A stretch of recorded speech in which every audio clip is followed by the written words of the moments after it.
sama oleh sekonden Rusia yaitu Tiongkok dalam perang di Taiwan adalah diawali bukan dengan langkah militer. Namun apa langkahnya? Drill pasukan sudah dilakukan, namun mobilisasi massa seperti yang dilakukan oleh Rusia 6 bulan sebelum penyerangan dengan meletakkan tentara di perbatasan Belarusia dan Rusia Barat belum dilakukan oleh Tiongkok. Dari satelit Kementerian Pertahanan Amerika yang sengaja dipublikasikan, memperlihatkan tidak ada gelar pasukan Tiongkok secara masif mendekati Taiwan. Jadi pertanyaannya, jadi perang nggak nih? Sebelum kita melanjutkan informasinya, kita membahas sebentar tentang video narasi cara cerdas bernegara. Bersama nih Bosman menginfokan bahwa video Bosman di YouTube baru di view 248 juta. Kalau satu orang melihat 20 kali video, maka informasi tadi baru masuk ke sekitar 12 jutaan manusia Indonesia. Katakan hanya 50% yang menerima konsep tersebut, alias baru 6 juta manusia Indonesia yang menerima konsep 1 MMT, yaitu deposito tanpa bunga, printing money berbasis natural resources dan project, de-dolarisasi, lepas dolar, ganti emas sebagai alat transaksi dan alat tukar.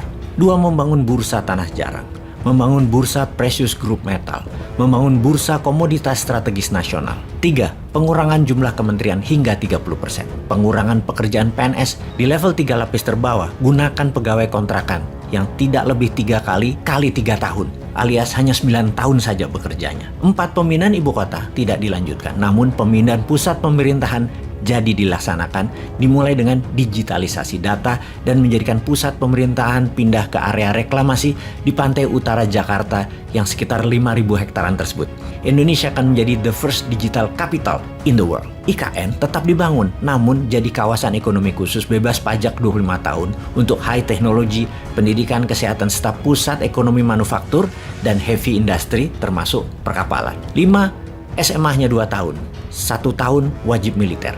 Jumlah tentara dikurangi 30%, jumlah polisi dikurangi 30%, menjadi tentara dan polisi bergaji besar dan sangat modern serta profesional. Sisi perjuangan rakyat semesta adalah dengan kekuatan wajib militer yang akan menjadikan angkatan kelima dalam bela negara setelah TNI dan Polri. 6 dan lain selanjutnya. Target sampai tahun 2027, 2 miliar viewer atau pencapaian informasi lebih ke 100 juta manusia Indonesia. Jadi kita titip kepada Oppo, titip pesan, pastikan Indonesia masih utuh di tahun 2027. Karena kayaknya perpanjangan jabat 3 periode adalah opsi terkuat ketimbang Pilpres di 2024. Demikian, salam dari New Mind Army. Oh iya, sebagai catatan tambahan, YouTube dan IG Bosman kena shadow ban sehingga penambahan member, subscriber, atau follower terhalang. Bahkan nonton video di YouTube tidak jalan di rekomendasi. Menonton YouTube harus masuk ke channel Bosman. Demikian juga di IG, harus masuk ke halaman IG karena informasi tidak jalan dan tidak bisa di-follow. Demikianlah akun sosmed kalau dipantau oleh lembaga anti kebenaran.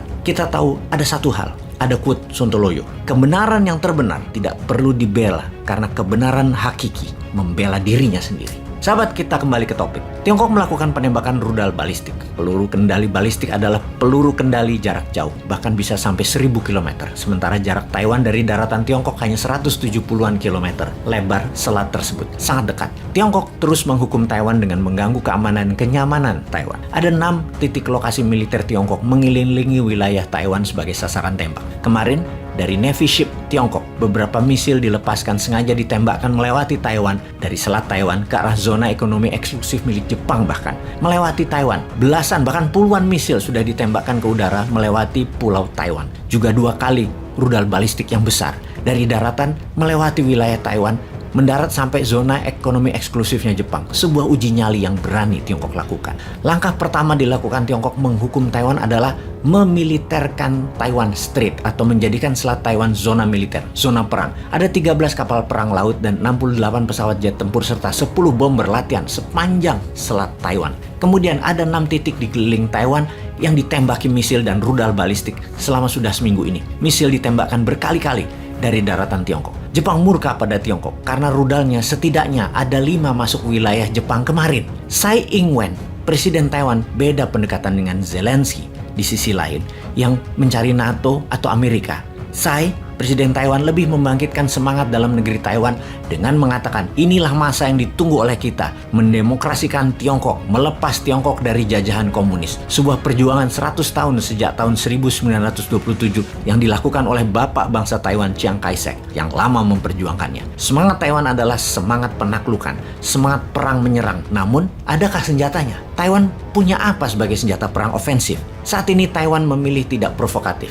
Taiwan memilih langkah rasional. Tidak ada gelaran militer, namun rakyat sudah latihan menyelamatkan diri, termasuk memindahkan banyak aset bisnis mulai minggu ini ke Singapura. Waduh. Kalau sudah bicara Singapura, ini yang New Mind iri banget dengan pemimpin dan cara bernegaranya Singapura. Kita sudah terinform di channel Bosman sejak tahun lalu bahwa ada seribuan konglomerat Tiongkok atau bilioner atau milioner KW2, KW3 yang pindahkan asetnya ke Singapura. Membuat kalau Anda orang kaya di Singapura mau beli Rolls Royce harus inden 2 tahun baru dapat jatah di Singapura. Karena orang kaya baru pindah hampir 1.000 keluarga. Sama juga dengan Turki yang sudah memindahkan seratusan pengusaha kaya Rusia konco Putin. Dan sekarang Taiwan memindahkan bisnisnya juga ke Singapura. Feng, Facebook, Amazon, Netflix, Google Taiwan sudah ke Singapura. Juga pengusaha Taiwan lainnya sudah main 2 bahkan 3 kaki selain di Taiwan.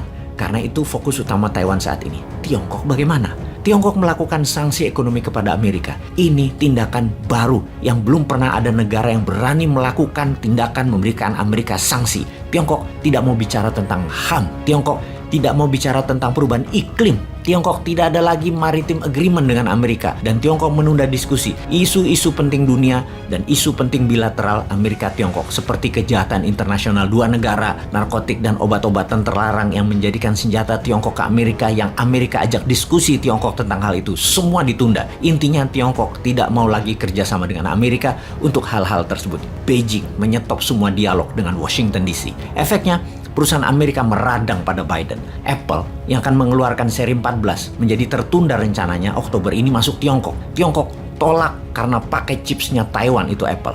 Padahal Tiongkok pasar terbesar dari Apple. Ketegangan makin meningkat di Taiwan, Tiongkok dan Amerika. Dan kalau Indonesia sadar, peluang kita banyak banget Indonesia itu. Duh, bagaimana yang ngingetin yang di atas itu? Jangan kampanye terus, woi.